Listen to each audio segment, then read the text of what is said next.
Well, I'm confused.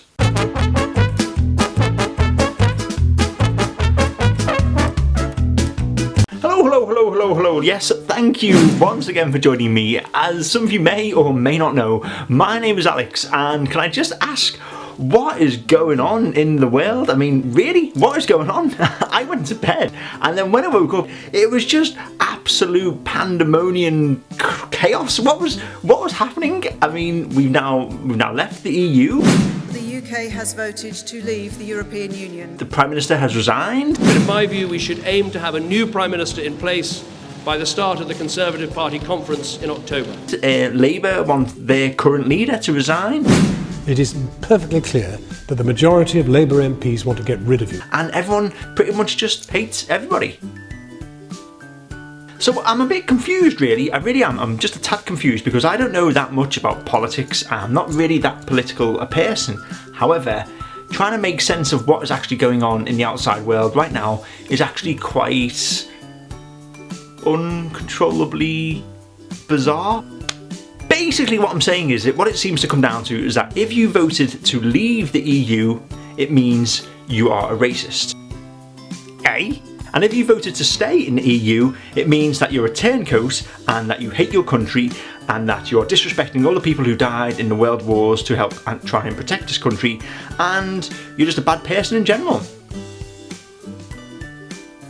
What is happening? Now, of course, I do have some common sense, only a small amount. Well, let's just go back in time a bit. Right, okay, so first of all, you had Labour in power, and then the Conservatives were there, and they would say, hey, if you vote us into power, we will give you a referendum on the European Union on whether we should stay or we should go. The best way to get that referendum is to vote Conservative. So the people then voted, and the Conservatives won and became the new government leaders of the UK. So they then held a EU referendum, and the results came in, and well, it just seemed to cause quite a lot of bother. So this is called for the Prime Minister to resign because he is a pro-Europe Prime Minister and he cannot lead a country that wants to leave Europe. So who's going to run the country now? Now, another thing to think about is that now that Britain itself voted to leave the EU, the majority of the vote in Scotland was to remain in the EU. So now you've got the United Kingdom wanting two different things. However, just to throw another spanner in the works, there is now a petition that has just passed the 3 million signatures mark on to hold a second referendum on whether we should stay in the EU or not. But even though the petition is doing really well and it's got like the highest number of signatures on a petition ever, you're passing the 3 million signatures mark, it's still nowhere near the 17 million who voted to leave the European Union. But surely Parliament can't just ignore it, because obviously it's quite a lot of people and it seems to continually be rising. The number of signatures seems to be continually rising day by day by hundreds and hundreds and hundreds of thousands of signatures. Okay, but let's just say they did hold a second referendum and then the same thing happened again where the majority won to leave Europe. What would happen then? Would everyone still be upset and angry and then hold a third referendum? Surely anyway, they can't really hold a second referendum because what would be the point of the first one? And every time there was a referendum and people weren't happy with it, they just signed a petition and make another referendum until they got the vote they wanted. My head is getting very sore. But talking about the EU again, since Britain has now announced that it wishes to leave the EU, other countries have decided to follow suit. Well, hopefully follow suit, because now France, the Netherlands and Italy are wishing for a referendum on whether they should stay in the EU or not. So then what will happen to the other countries? Will they just remain in it and just have a smaller EU? It's just a bit of a mess really, isn't it? It's a very messy, it's very messy. Anyhow, I've come up with some solutions of what to do if you are confused or just as confused as I am, okay? Now there's two solutions to this. The first one, it's a bit complicated, but I'll try and explain it to you in the simplest of terms. Let's say we've got Mr. Bob and we've got Mrs. Bob. Now, Mr. Bob wants to stay in the EU and Mrs. Bob wants to leave the EU. So we've already got that division there in that household, but don't forget the country is already divided. So for Mr. Bob, if he wishes to stay, then he has all the same privileges and all the same, payments, etc., privileges that a member of the EU will get.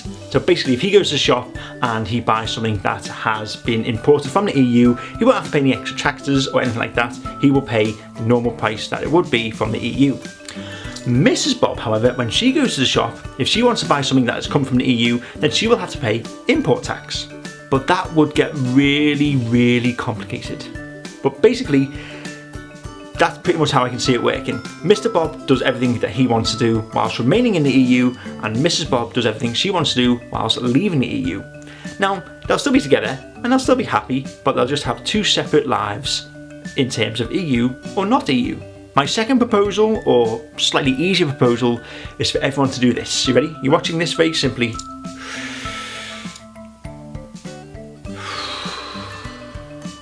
By this, I just mean remain calm. I know it's not a good time at the moment. I know it's a very bad time. You know, it's a very scary time. But at the moment, we have to just sit it out, and hopefully we can bond together and unite together and try and solve this or work it out.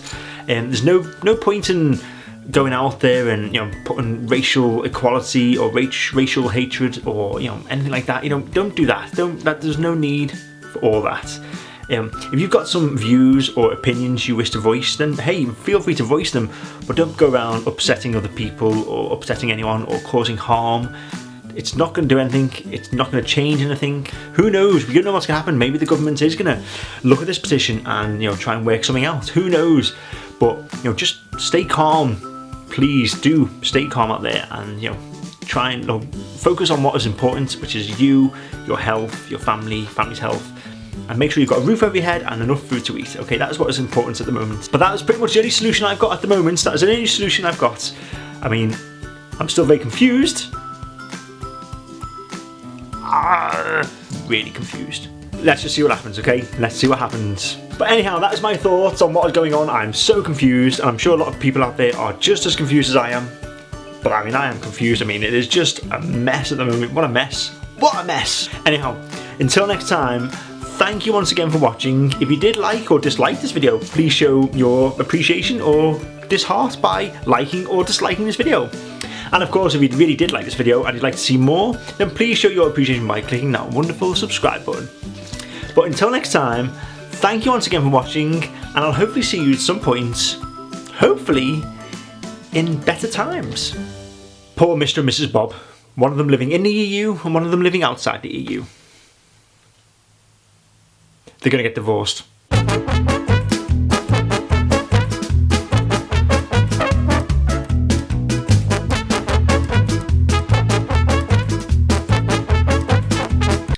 I was hoping if I just spoke about it, I'd try and work all this madness out. But I think I've just made it worse.